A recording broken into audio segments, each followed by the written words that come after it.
Hello, and welcome back to another edition of the 2003 version of the Twilight Zone. And this week, we are watching Another Life. This starts with a fantastic fake-out with sirens, which I thoroughly enjoyed. We're given the impression that he's being chased by the police, and that is actually far from the truth. It is a bit of foreshadowing, though. It stars Wood Harris, who was in Ant-Man and also in Dread. They mentioned a fugue state. Now, for those of you who aren't aware, a fugue state is essentially when your brain decides that the life you're living in is not the one that you want. And it has a little schism thing going on where you will just enter into, in your own mind, a state where you feel more comfortable or at least less threatened. There's been a few movies that has fugue states in it, specifically by name, and it always sort of gets my interest. It's a very fascinating condition, I guess.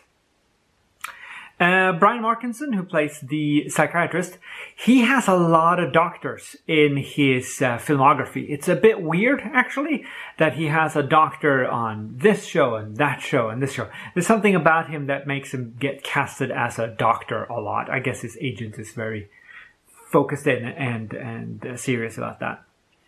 When,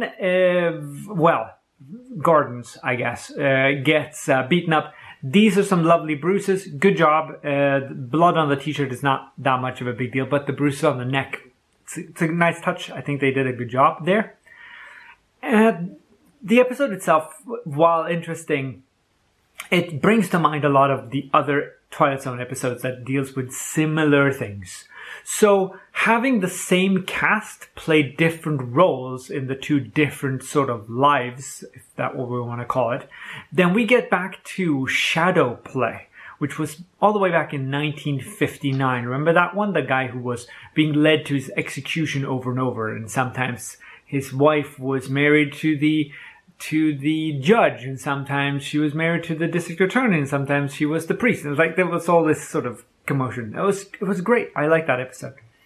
And also, of course, since this is where his mind goes before it breaks. He doesn't die at the end, so the eyes fluttering doesn't mean I have to call him out on not being still, as I usually do.